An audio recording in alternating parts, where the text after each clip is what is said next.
veja o que dá,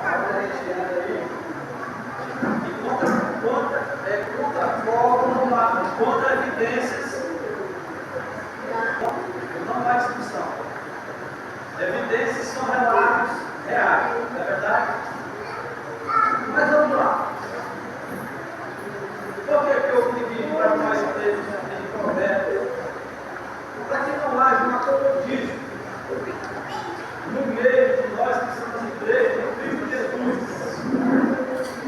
e achar que viver no meio da pobreza vem da parte de Deus, e isso não vem da parte de Deus, e nem da parte do Espírito Santo. O conformismo, a mesma medida, ela não vem da parte de Deus, e nem da parte do Espírito Santo. O acomodar não vem da parte de Deus, e nem da parte do Espírito Santo. Por quê? Porque Deus nos deu o planeta Terra tão lindo. Foi para nós trabalharmos nessa terra. Foi para nós produzirmos e trazermos recursos para o nosso corpo terrestre. Cada nação, com sua desenvoltura, os Estados Unidos, a China, as cidades do nosso país, o Brasil não é diferente. Nós temos que trabalhar. Nós temos que prosperar. É de Deus, é Deus que prospera o homem. É Deus que dá patrimônio para o homem. É Deus que dá o alimento para o homem. Tudo é Deus. Se qualquer um de meus irmãos conseguir conquistar um benefício do outro, vem da parte de Deus. Por quê? Porque ele é o servo de Deus. Se ele ir mais além, conseguir comprar um avião ou um barco para pescar, ou se divertir com sua família, vem da parte de Deus. Não há pecado nisso. Nem na pessoa conquistar e adquirir patrimônio. Por que, meus irmãos? Os grandes homens de Deus que viveram anterior a nós, muitos deles tiveram muitos patrimônios, muitos recursos. Jó, o patriarca Jó é o exemplo. E Jó, ele era o mais rico da sua região.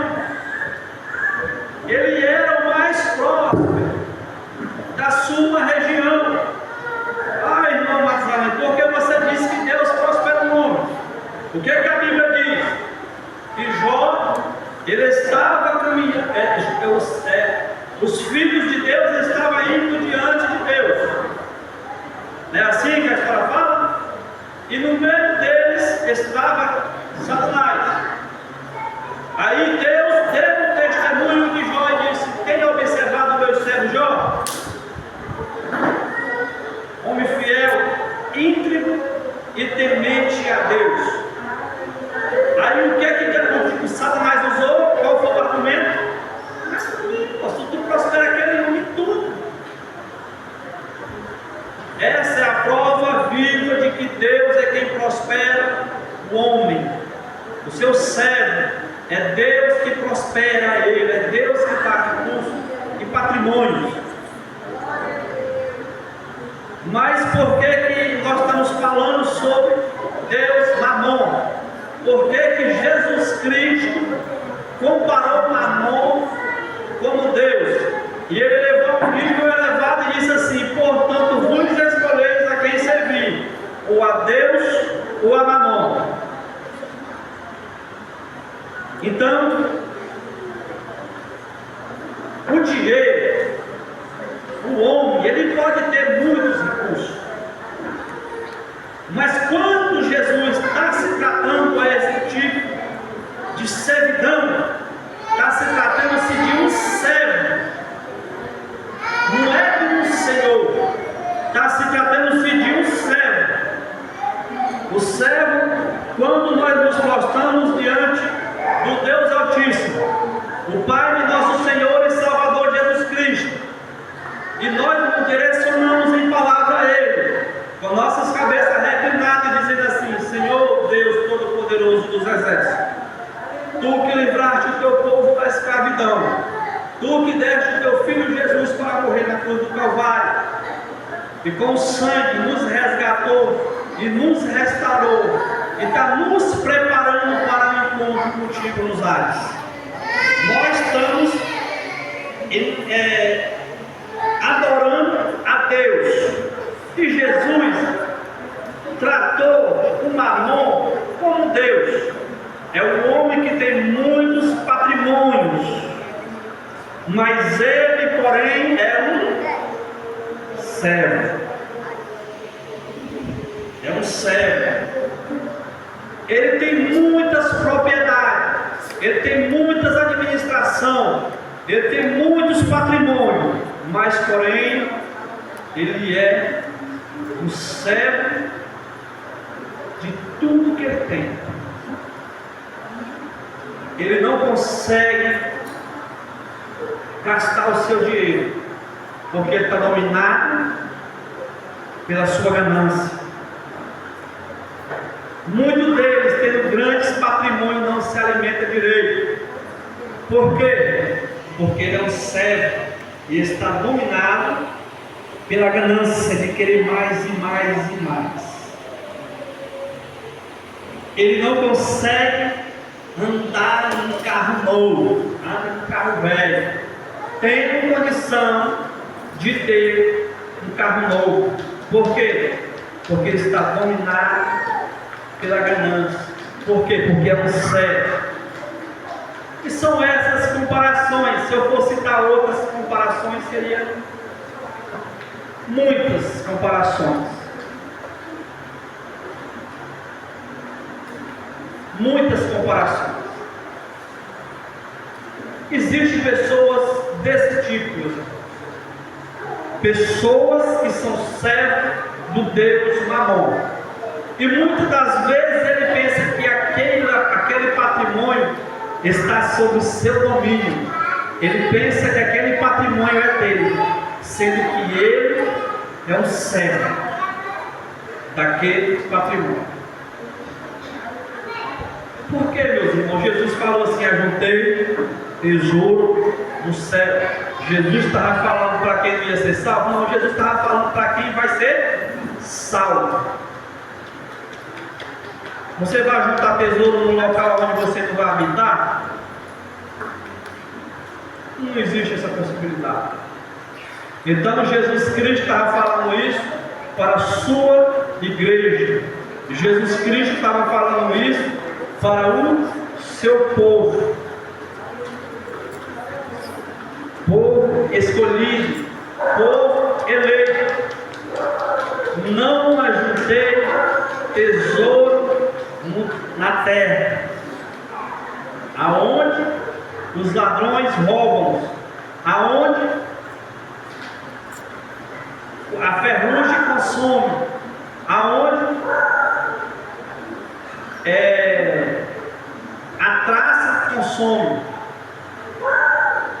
Não ajuntei tesouro na terra, mas ajuntei tesouro no céu, aonde nem a ferrugem consome, e aonde nem a traça corrói. Agora vamos lá. Os irmãos compreenderam? Os irmãos entenderam? Deus, meus irmãos, ele não é preguiçoso, não. É bíblico. É bíblico. É a Bíblia quem diz. E Deus usou um dos seres mais pequenos que existe debaixo, a formiga. Se vai ter com a formiga, ó, preguiçoso. Porque no verão ela junta. E se nós formos observar as formiguinhas, é dessa forma mesmo. Ela carrega caroço de milho, ela carrega folha daquelas folhinhas que não tem veneno, ela carrega planta de mulher que gosta de planta, e ela vai levando mais resto de comida. Aí quando chega no verão, quando chega no inverno, que é o período da chuva, que para elas não são muito bom, elas estão confortavelmente e seguras. E o crente?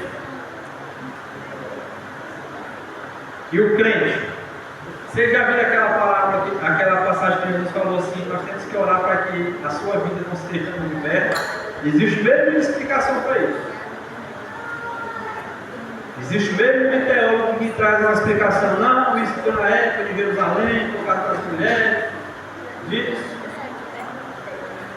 Mas Jesus Cristo, em suas parábolas, ele sempre trazia com grande clareza e grande luz, para que hoje houvesse uma compreensão no meio da nossa igreja, para que hoje nós possamos compreender a palavra de Deus.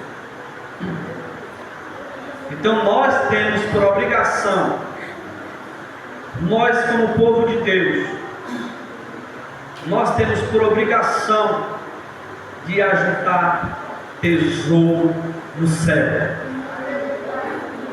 Agora, que tesouro no céu é esse? Tem muitos irmãos que pensam: não, vai ser uma caminhonete que eu vou ter lá de ouro, folheada a ouro. Será se lá vai ser uma casa muito bonita? Vocês já ouviram falar dos galardões? Quem já ouviu falar dos galardões? Eu creio que toda a igreja já ouviu falar dos galardões. E os galardões, meus irmãos, são os tesouros. São pessoas que se dedicam a trabalhar na obra do Senhor. São pessoas que tiram tempo para trabalhar na obra do Senhor Jesus Cristo. Você pode ler o livro dos heróis da fé, grandes homens e mulheres do Senhor, que revolucionaram a época daquela perseguição da igreja. Mulher que tinha 11 filhos e tirava tempo para orar ao Senhor e fazer grandes prodígios por meio de suas orações. E hoje nós estamos com o nosso tempo muito curto. Eu desafio a você a pegar uma agenda